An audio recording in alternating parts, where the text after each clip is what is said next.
Welcome, John. Thank you.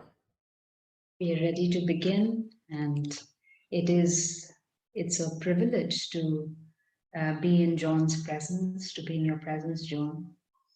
And thank you so much for that. I'd just like to introduce you to the group. Um, so, John Prendergast, he is the author of The Deep Heart, Our Portal to Presence. And that's the title also. Session. And In Touch, how to tune in to your inner guidance and trust yourself. He's also the senior editor. He was a senior editor of the Sacred Mirror, non-dual wisdom and psychotherapy, and he's done tremendous work in terms of in the field of bringing non-dual wisdom into psychotherapy. And currently, he is a spiritual teacher, offering um, offering his presence, offering wisdom to many groups around the world. Welcome, John. Oh, thank you, Sandy. Namaste. It's a pleasure to see you. I've been in India 3 times over the years, and I'm an Indiophile, deep affection for India and the wisdom that I've been so fortunate to learn from beautiful teachers. So we'll start with a little meditation, just a little guided meditation for 5 minutes, and then I'll share a few insights with you, and then we can open it up for a little question and answer. So I invite you to sit comfortably.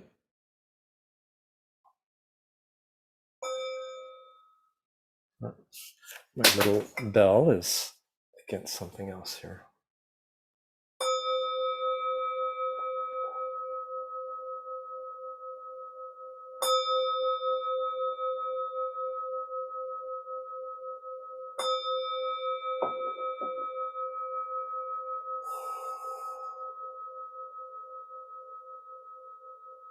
I invite you to take a few deep, slow breaths.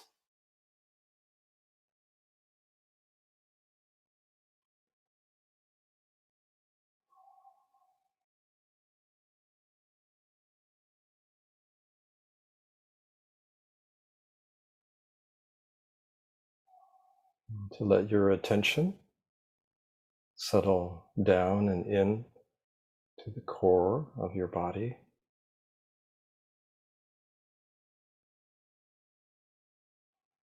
There's nothing you need to think about. Of course, you will think, but no problems to solve, nowhere to go, nothing to get.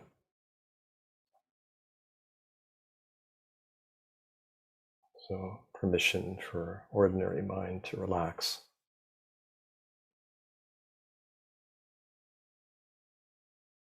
And to feel the weight of your body held by whatever you're sitting on.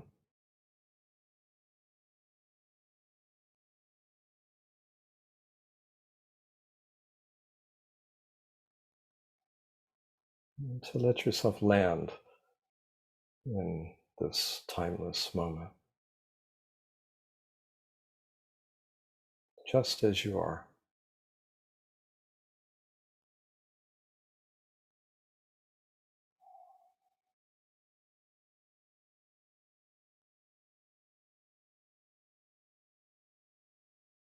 And to feel yourself held, not only by gravity,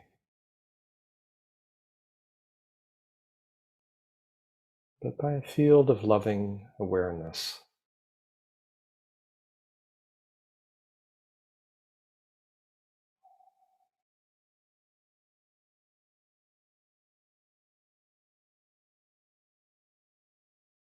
Can feel like a relaxing back, almost as if you're floating on warm seawater, buoyant, held.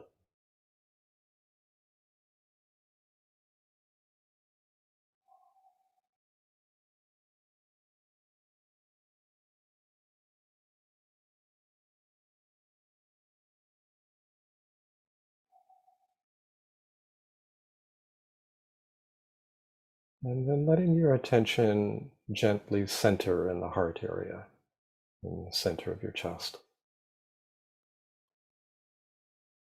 Imagining that you can breathe directly into and out from the heart area.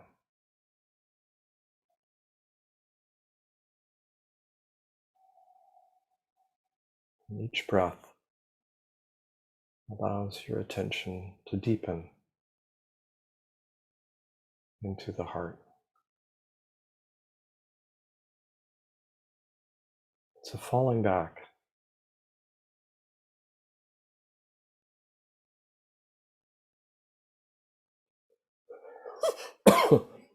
And the heart has infinite depth, infinite openness, and so the falling back is unlimited. No efforting here.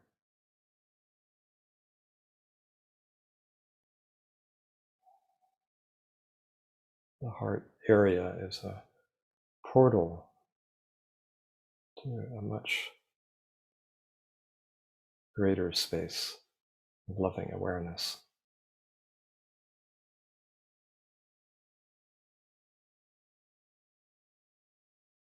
So I invite you to relax into and as this loving awareness that you are, that we all are.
Well, I don't know if it's a privilege to be with me, but I feel privileged to be with you. And thank you so much for inviting me, and so that we can have this sharing and conversation. It's touching. So I wanted to talk about a couple of things, certainly about the heart, but I wanted to speak first about the art and gift of listening, because it is such a rare and precious thing to really deeply, openly, lovingly listen and to be listened to. It's a high art, actually. And I was an assistant professor of psychology at the California Institute of Integral Studies for 23 years in San Francisco, where I was teaching master's level counseling students, teaching and supervising. And I offered a class called The Art of Listening, because I think it's the most important thing. And I know many of you are in the helping professions, perhaps not all of you. So this talk is particularly relevant for those who are in the helping relationships. But we are all in relationship, aren't we? And we always have opportunities to listen. So to what I will say will be applicable even for those of you who are not in the helping professions. So one of the most important things about listening is to be empty. Let me say a little more about that. It means that we're empty of the need to be needed, empty of the need to be admired, empty of the need to have to prove our value or disprove what we imagine is our lack. Do you know what I mean? I mean, when you're in the helping professions, people come, they are in need, they do want help. And so there's what we call an environmental press. There's a pressure, to perform, to offer something, to have an answer, right? To be of help. This is a big obstacle to actually being of help, of genuine help. So it sounds paradoxical, but when we don't need to be of help, when we don't need to have an answer, that's actually when we're most helpful, because we're in a really open, listening mode. And that mode is extraordinarily rare, especially as it goes to very deep levels. To listen from our very being. There are different levels of listening. And if you've been trained as a counselor, as a spiritual director, as a psychotherapist, you'll be familiar with some of these, and perhaps all of them. I'll just name them briefly. We listen cognitively to get the story of the other, see how they organize their world, their self-world story, their beliefs, that conscious and subconscious, and we're able to actually understand that perspective that someone brings in, and we can reflect it back accurately. We don't have to agree with it, right? But we can hear it, we can receive it, we can reflect it, and someone feels like they're heard, maybe for the first time, understood for the first time. This is precious. There is a deeper level of listening than just cognitive, and that's emotional. In other words, we're also, because we're in a place of availability and openness, resting in and as being, we enter into more emotional empathy. We begin to actually receive the feelings of others, whatever those feelings may be. And we can accurately reflect those and help someone actually feel their feelings, right? So we help people recognize their stories. We help them feel their feelings. Very important. Many people are out of touch with their feelings. Many people are out of touch with their bodies. They're caught in their minds, right? Caught in their conditioning. So by listening to feelings, we invite those we listen to be in touch with them more intimately. There's yet another level, subtler still, which is energetic and somatic. And this comes through empathic resonance also, as we sit quietly, openly, hearing the story, feeling the feelings. We also begin to sense sensations. That's a possibility. We have various ranges of sensitivity. I happen to be very sensitive this way, and so it's been a very key way actually to track a sense of aliveness and authenticity of those that I listen to. There's an energetic resonance, and I mean, we can, if we're sensitive to the body, we see movements of the breath, we see movements of the hands. You watch my hands, they're speaking. The hands have their own language. The mind may be saying something, and the hands are actually pointing to what it is that needs or wants attention. So watch the hands. It's very interesting.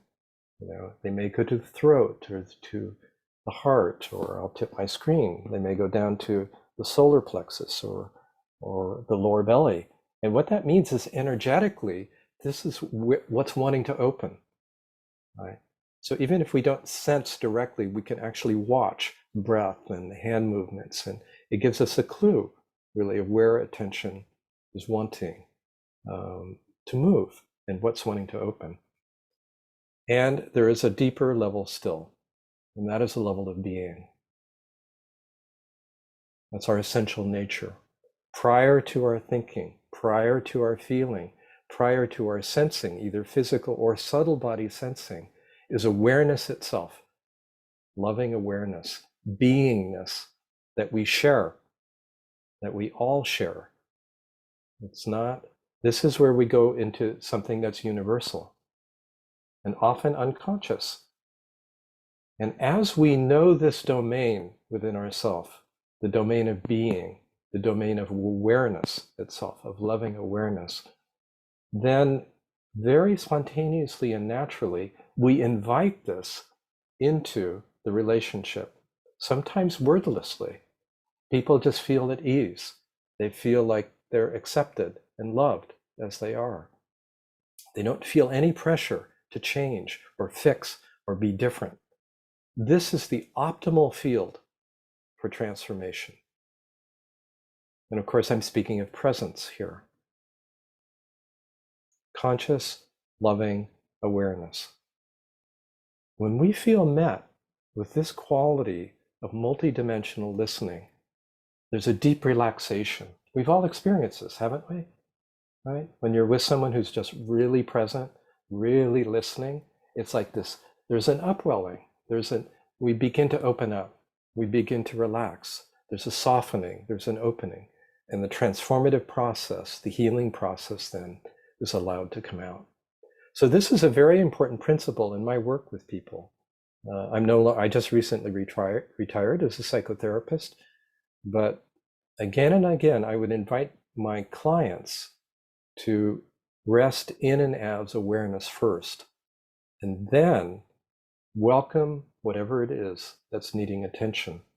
Let it come to you. It's a very simple principle and a very profound one, and it has enormous power because we're welcoming our conditioned experience into unconditioned awareness without an agenda to change. So this is different than conventional mindfulness, okay? I want to make a distinction between presence and present-centered attention. This is often not distinctive in the field. So present-centered attention means attention, open attention, non-judgmental attention, focused on an object. This is conventional mindfulness. So we are aware without judgment of our thoughts. We are aware without judgment of our feelings. We are aware without judgment, our sensations. We're aware of the field of relationship. It's beautiful. It's important. It helps really focus attention and allows things to come forward. So this, what I'm calling conventional mindfulness, is a very important feature of the relational transformative process. And you've been hearing talks about this, no doubt. Presence is actually distinctive from this because it's not about focusing attention on an object. It's actually being aware of awareness. Now, normally awareness, we're unaware of it because it's silent, it's still. There's nothing there. We can't grasp onto it, we can't name it, we can't define it other than this vague term of awareness. However, it is the core of every experience that we have. It is the space within which all experience arises, and it is actually the core of every experience. And as we become more familiar with awareness itself, and we were just touching that very briefly in this guided meditation, this kind of resting back in and as awareness, we feel it coming more into the foreground. It's like our listening. It's not an effort because we're not creating anything. We're not trying to be in presence. We're actually acknowledging and recognizing what's already true. Okay? This is a beautiful foundational resource. It is the greatest resource, in fact. We know about the principle of resourcing, working with trauma. Presence is the greatest resource. This unbounded, loving awareness that's at the core of our being. It's who we are fundamentally. We have all our diversity, all our individuated expressions, but they arise from something fundamental that's shared, right, with all of us. So when we tap into that, and people can feel it, because being is contagious, contagious ease, right? We just have a feel for it. And that's very interesting because it doesn't go through the mind. It's not analytic. It's actually felt and sensed, as a field experience. And what happens is when someone comes into that field and they're wanting to explore, there's a relaxation that happens, a trust, a deep trust that unfolds. And this allows a natural unfolding, a natural kind of melting, a natural integrative process as we are more and more intimate with our experience. So I've been talking about being empty, so we're empty. We play our roles, we set our boundaries, but we hold our role lightly because it's not who we are, it's what we do. Okay? It's not who we are, it's just what we do. We're entering into, a collaborative relationship, an inquiry, an intimate inquiry together. Right? And so our own being, our own authenticity, our own loving awareness, our kindness, our affection, our insight really is more than enough. So this is based on a recognition of our inherent wholeness. Very important point. If we feel lacking, if we feel deeply split or divided in ourselves, if we feel alienated and alone, right? This is what will be in the field that we're communicating in relationship. And of course, we all have our limitations and flaws. We have our humanity, don't we? We have our conditioned self. It's not about perfection. This is not trying some ideal, spiritual ideal of being, some awakened master. No, it's not that. It's simply recognizing the truth that despite our human conditioning, there is a natural and inherent wholeness and completeness here in ourselves. That's very important to recognize, because when we do, we recognize it in the other. And if we don't, we will not recognize it in the other. So this is a sacred inquiry, an investigation. This is for lovers of truth. These are for devotees of the truth, to get to the essence of your natural inherent wholeness, your nature is loving awareness, because it's true for each of you, regardless of your conditioning. Now, of course, easier said than done. So I want to shift to the topic of the heart, because it's so important in this recognition of our natural wholeness. And this is what my book was about, the deep heart. And this my writing comes from my direct experience. It comes from my experience of my own meditation and inquiry and relational work that I've done. But above all, it comes from my work with 40 years working as a therapist, more than 40 years now, and the last 10 years working more as a spiritual guide in groups, small and increasingly large now. And I see the same thing over and over again, which is that we really want to live from the depths of our hearts, don't we? We want to live from love. We want to live from kindness. And yet, we find difficulty, right? There are obstructions, things in the way. So there are dimensions to the heart, and I want to speak just to 3 of them, and I go through this in my book. 3 dimensions of what I would say the deep heart. The first is psychological and egoic, and I don't say that in a pejorative way, non-judgmental. It just means our self-story and our self-image and the sensations and feelings that go with that. When I say ego, I mean the limited conditioned I. That's what ego means in Latin, I, right? Just the I. The story, the self-story, the self-image, the reactive feelings and somatic contractions that go with a sense of taking ourselves as a separate self. this goes very deeply in the heart. And we know, and you know from your work with people, and you know probably from your own experience, because many people who come into the field, have wanted to heal their own attachment wounds and their own traumas that they've experienced. The heart is an extraordinarily sensitive center, is it not? Of feeling and of knowing. And we guard it when we do not feel safe, right? And we do this very early on.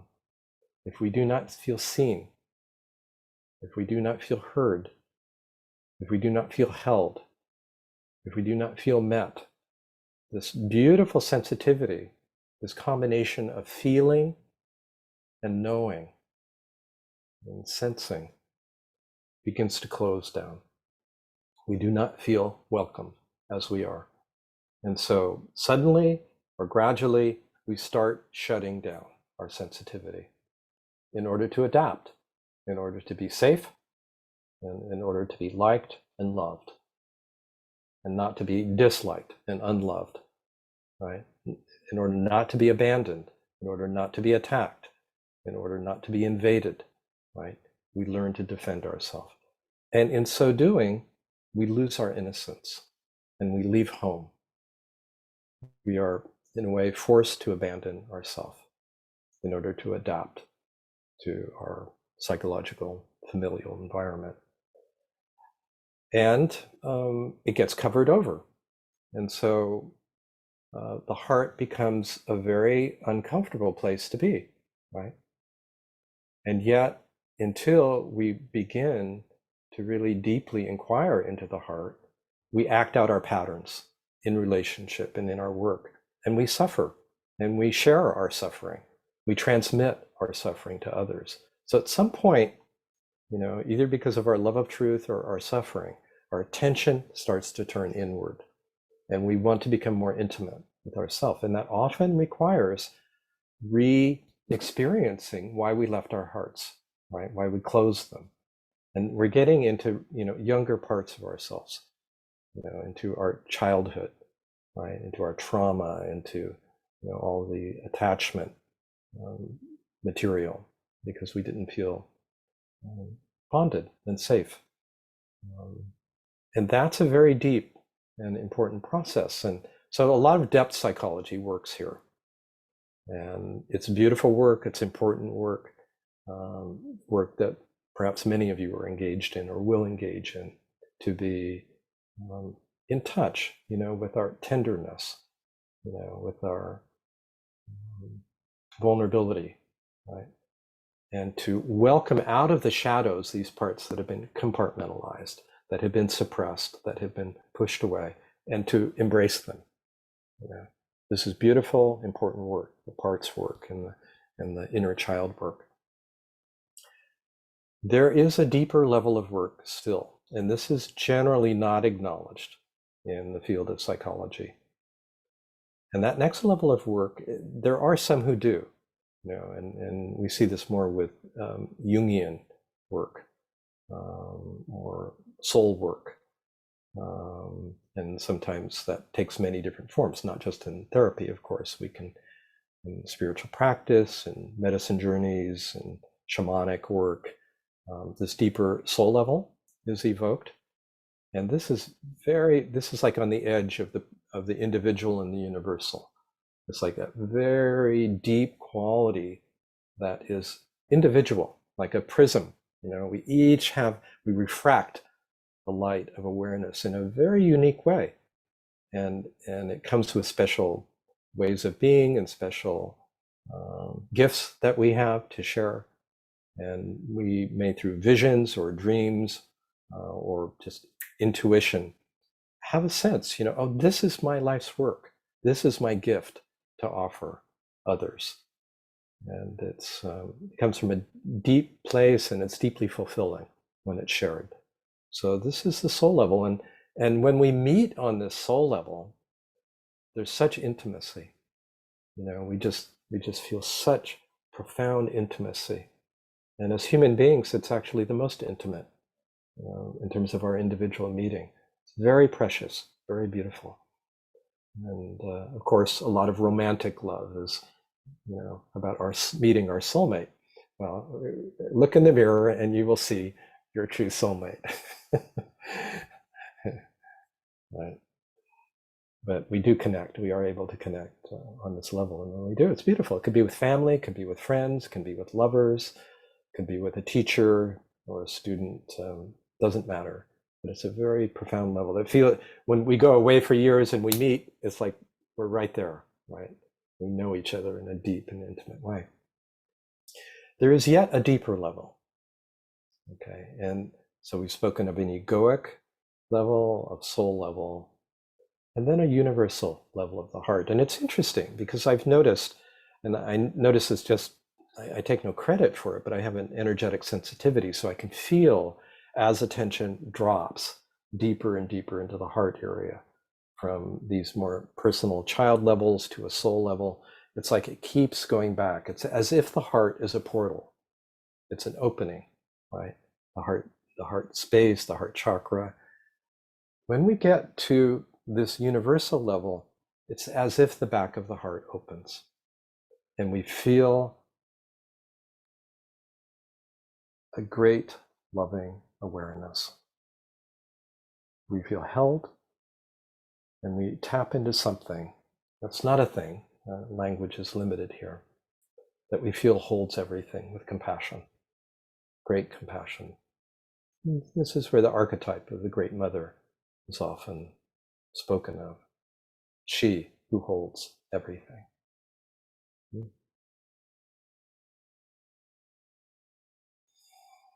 So I've just described, these levels just very briefly, right? And we can tap into any of those levels at any time. So it's not as if we have to slog our way through all our individual conditioning in order to discover a soul level. And not as if we have to be totally familiar with the soul level in order to open to the universal heart. The universal heart is here now, right? Evoking the archetype of the Great Mother, she is here now, available to each of us and through us. But it's hard to stay in touch, isn't it? When we have, our individual emotional and mental suffering. So there's a very interesting interaction, I would say, between our conditioned and unconditioned nature. So the more intimate we are with our conditioned nature, and the more accepting and affectionate we are with our young and vulnerable parts, it's like the heart softens, becomes more tender, and the easier the access is to these deeper dimensions.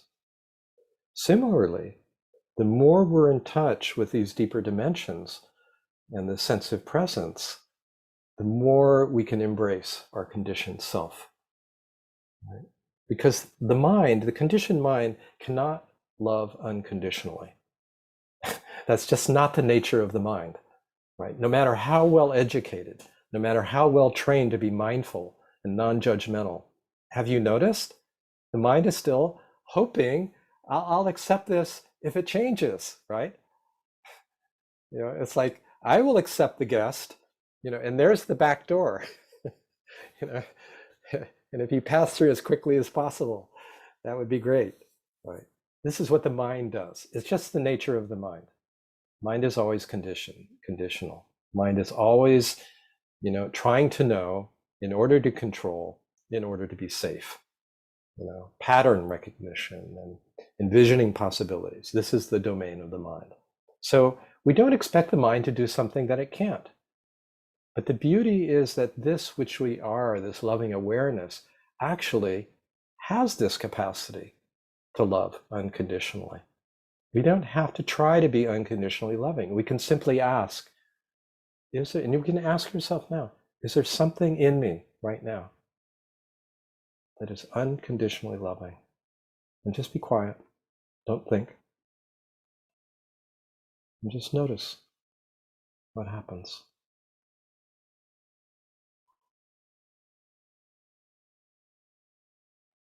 It's not a question for the mind. Is there something in me that's unconditionally loving and accepting?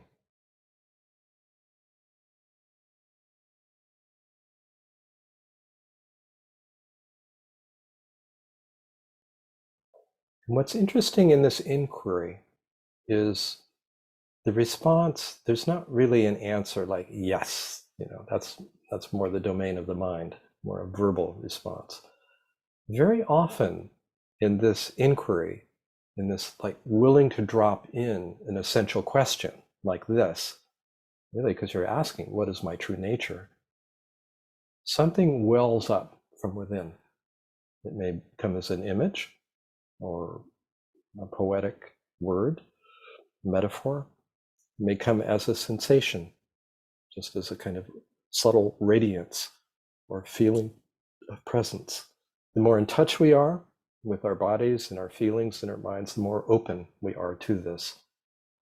So the art here is the art of listening, not just to the other, not just to thoughts and feelings and sensations, someone else's or our own, but the art is actually listening to being, attuning to what is here already. There's a story, out of, I don't know, Vedanta probably, about the beggar who sits on the box, outside the gates of the city and has done so for decades and, hoping for a few coins. And one day a sage comes by. He has a cane, and the beggar asks, for a few rupees, and the sage just taps the box. And he said, "Have you looked under the box?" And walks on. And the beggar is puzzled and gets up and lifts the box, and there is a pile of gold or coins or whatever it is. So this is a beautiful metaphor for this richness, this fullness, this completeness that's within each of us and each of our clients and each of our friends and each of our family members. And the more we recognize this within ourselves, it's not inflated, it's not about self-image or story. It's a quiet sense of knowing. The more then we recognize it in others, and the more we help others find it within themselves, so they're not dependent on us, right? So that they know, this fullness, this love is their nature too. So we come back to what I said earlier, this need to be empty, sort of the blessing of being empty, the blessing of not needing to know what to do or where to go. I remember when I first started as an intern over 40 years ago, I had to have a plan. I needed to know where we were going. I needed to have methods to get there, and I needed to, help my client. And of course, there's a place for methods. Absolutely, there's a place for experience. There's a place for understanding psychological patterns. But I was anxious. I was actually just trying to do a good job, maybe make a living and maybe help somebody, as I stumbled around. But gradually what I recognized is that all that was getting in the way of the pure meeting, of simply beginning by being together and listening, being open, being available. And it's very interesting because it seems like you're not doing anything. And it's true. You're not much. And there's kind of an amazement that with so little doing, so much begins to unfold in that space. Right? When I was teaching my grad students, this is a hard one for them. We'd break up into dyads and I'd encourage them to listen and they would start giving advice, you know, they would want to be helpful. They would think about things that they had done, you know, that had been useful, and it would break the flow. It would break the flow of listening. It would break the flow of contact, and they would relax. They would learn actually to be empty, increasingly, to trust simply in being, and then delighted and surprised how much would come out of that. So this is as true in the therapeutic relationship as it is in all relationships, right? What I'm describing,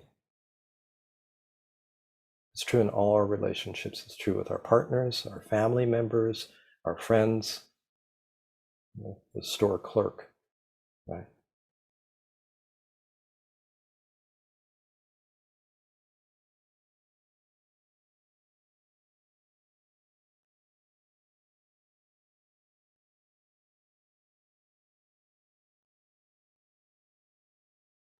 Well, why don't we open it up to any questions or responses you'd like to share? We'll do that for close to 15 minutes, and then we'll take 5 minutes at the end for some concluding remarks. Do I have the timing correct, Sandy? Yes, yes. Okay, very good. Inviting everyone, if you can put your questions in the chat. Well, actually, if we could, I'm wondering if people could just raise their virtual hands and you could call on them, Okay. and then we can have a direct conversation. Is that possible? I think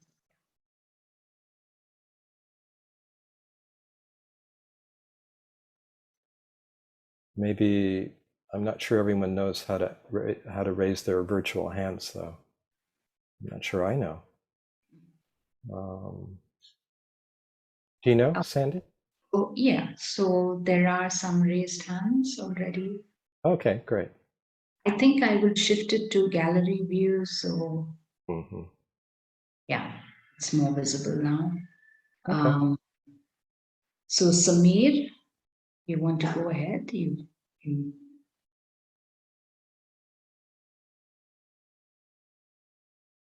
If you unmute yourself and speak, I will see you. Is it Samir? Yeah. Okay, while Samir is there, then maybe Saroj? Yeah, Yeah. hello. Hello. Hello, Sandy. Thank you for giving this chance. Am I audible? Yes, you are audible and visible. Thank you, John. That was such a wonderful session. And it really, opened up a lot of things, along with the heart. So my question is, I'm a doctor. I'm a medical doctor. I'm a gastroenterologist.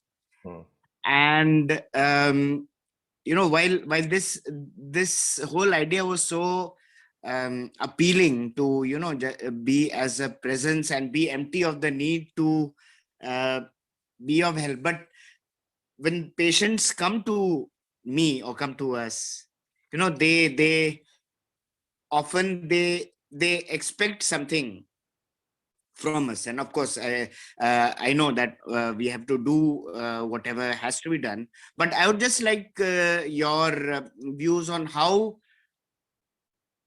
I can just serve as a presence along with whatever I'm doing. How is that possible? That's a beautiful question, because of course action, particularly if you're a gastroenterologist, action is required, isn't it? You have many patients to see, and you have to make decisions and offer services.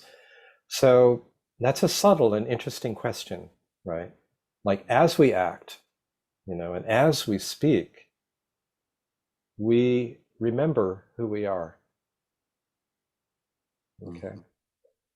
And sometimes just a few deep breaths help us break the pattern of being caught in our thinking and in our persona and our roles that we're playing. And we become aware of a background awareness. It's always here, regardless of how active we are, how active the mind is. This awareness is always here. So we take a breath, maybe between patients, maybe in the 5 seconds we have here and there. We take a breath and we attune. There. And this then comes into the foreground of our meeting. And maybe it just comes through the kindness of our voice. Maybe it comes through the sparkle of our eye. Yeah. Maybe it comes just through, so nice to see you. And it's genuine, right? There's a seeing, not just you're a patient, I'm the doctor. That's held lightly, right? That's not who we are fundamentally. It's what we do. It's the game we're playing in this moment, right? I've learned, I've gone to medical school, I can help you. Yes. But here we are, being meeting itself. How beautiful this is. Very beautiful. Yes, that is wonderful, John. Thank you so much. Thank you. Samir, you can speak now. Yeah. Thank you, John. What a lovely session. My question is, so you talked about 2 levels of attending. One is through this conventional mindfulness way of attending, wherein you are aware of the judgments and the feelings, judgments that are coming towards the thoughts, feelings, sensation. And the second level that was about this, what I understood was about like a meta awareness. Yeah. Yeah. So Awareness.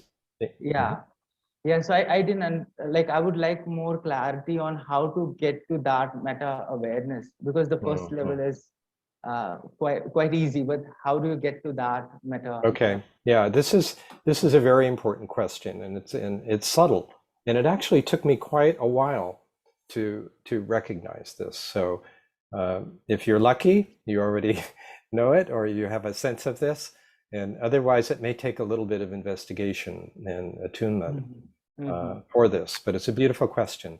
So I want to, before I answer it directly, there was a point I wanted to make about this differentiating between present-centered awareness and presence, which is they both happen simultaneously, but not necessarily. So in other words, we can be focused on present experience and unaware of awareness itself. Okay? And we can be aware of awareness and not very focused with our attention. And so they're different domains. Okay? And the first part, that is to say, mindfulness is relatively easy, right? To focus non-judgmental attention. To become aware of awareness is much subtler, okay? And one thing that I find helps is to differentiate awareness from thought. So we are aware of thoughts, but awareness itself is not a thought. So consider, and I'll have to do this very quickly because we don't have much time. So you notice, like you can begin with mindfulness. You notice, oh, thoughts are here. Right? Thoughts come, thoughts go. Right? Thoughts about the past, thoughts about the future, judgmental thoughts, whatever. You notice feelings, perhaps, or maybe it's calm. There's not much feeling. You notice sensations, right? Sight, sound, touch. Okay. This is what constitutes the world: thought, feeling, and sensation. All right. What is common to all of that?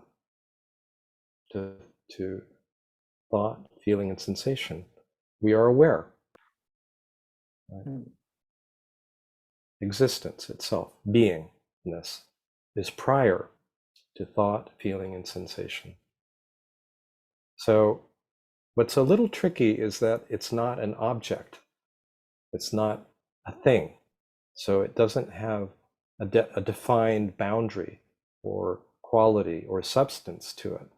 We know it by inference, right? We say, I have thoughts. I have feelings. I have sensations. I, What is this I? I am, right? I am. And we give ourselves to the sense of I am. What is the sense of simply being? We don't think about it. We begin to be curious, interested. What is this sense of being? And I would have to kind of guide you, or someone else to begin to get, oh, this, right? This, what we call awareness or consciousness. Oh, this which I've never really noticed before is here. And it's foundational. It's like everything changes. This sense of being is here. And gradually we become more aware of it and intimate with it. And a shift happens at some point. And you realize, oh, this is actually who I really am and who everyone is. So one of my Indian teachers was Nisargadatta Maharaj, and who lived in Mumbai. And his teaching was, give yourself to this sense, give all your heart to this sense of I am, and you will discover who you are. So we'll leave it there. It's a deep question. It's a beautiful question. Thank you. And it's a very, very important. Yeah, and this is what we call, this is what we also call as the unconditional self, right? Yes, this presence. correct. That's right. No conditions, no qualities, and yet always here. Yeah, and and this is what preludes the thoughts, feelings, sensations. So these objects are not there. So it's just this awareness without these objects. That's right. That's right. Yeah, awareness prior to any object, right? And I will say, when in very advanced states of mindfulness, this shows itself. So the path of mindfulness, when you go very deeply, you begin to see everything is insubstantial, everything is impermanent. The objects begin to dissolve. As the objects dissolve, the subject dissolves. Subject-object dissolves, and you come to presence also. So whether you take the path of self-inquiry, like Ramana Maharshi, Nisargadatta Maharaj, which has been more of my path, or you take the path of the Buddhist mindfulness, and you go deeply into phenomena and you recognize the impermanence and insubstantiality of it, it goes to the same place. No self, same thing. Thank you so much. Yeah, you're welcome. Maybe we'll, Raja, you have a question? Yeah. Am I audible? Yes, you are audible. Okay. Hi. Thanks a lot. That was quite beautiful, and I think you took it to a very, very, very nice level. Thanks for that. Oh. And my question is this: in interactions with whatever comes inside us, or in interactions with others, there is sometimes certain resistance to be with it. Okay. Yes. So, and that resistance itself feels strongly, a little automatically, I wouldn't say spontaneously, but it's almost like very tendency related. So what do we do with the resistance that comes up in meeting things or people? We welcome it from presence. So this is an important, because of course we have resistance, right? We have reactions, and we often try to ignore them or push them away or talk ourselves out of them. But I would say the first step is, first of all, we're aware of it, okay? We're aware we're in some kind of reaction. We may have a thought that's judgmental of ourself or the other, and that induces an emotional reaction, very often, not always. And we have a somatic contraction. So we notice that, all right? We're kind of neutral in our observation. And then we remember, okay, resource. I need to resource myself. What is my greatest resource? Awareness. So we step back from our reaction. We take a breath, and we feel into a greater sense of open loving awareness. We get a feel for that. It doesn't have to be profound, awakening. It's just like a sense of that. And then from that, we welcome the reaction, the sensation, the thought, the feeling, without trying to change it. Just willing to be intimate with it. And then we take note. That's really the formula. From presence, we welcome our conditioned reactivity, and we notice. We simply notice what's happening with affection and curiosity, not trying to change. And in this way, whatever the reaction is not met with, we're not resisting our resistance, right? We're out of the cycle of resistance. We're out of the cycle of reaction. We're actually attuning with that which embraces everything, including our particular conditioning and reactivity. And in that innocence, in that openness, in that curious, affectionate attention, there will be a natural unfolding of its own.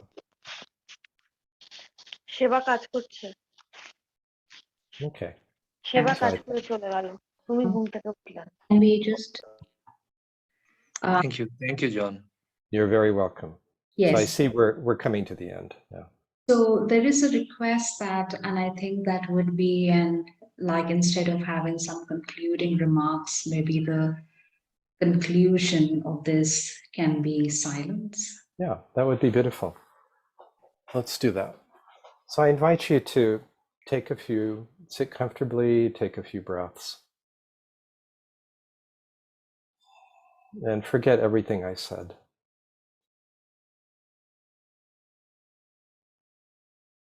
Don't try to hold on to anything. Just rest back.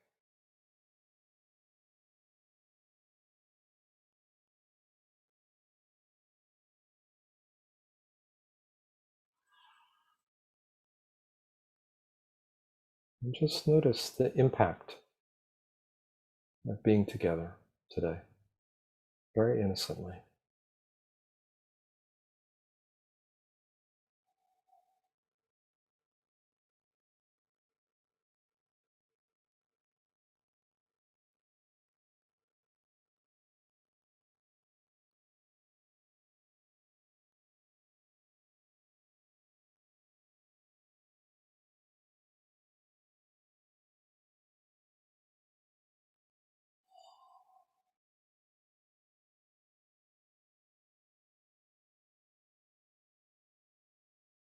Simply rest as you are.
So it's been lovely to be with you today. thank you for inviting me and for your deep quality of listening. Very beautiful. Thank you.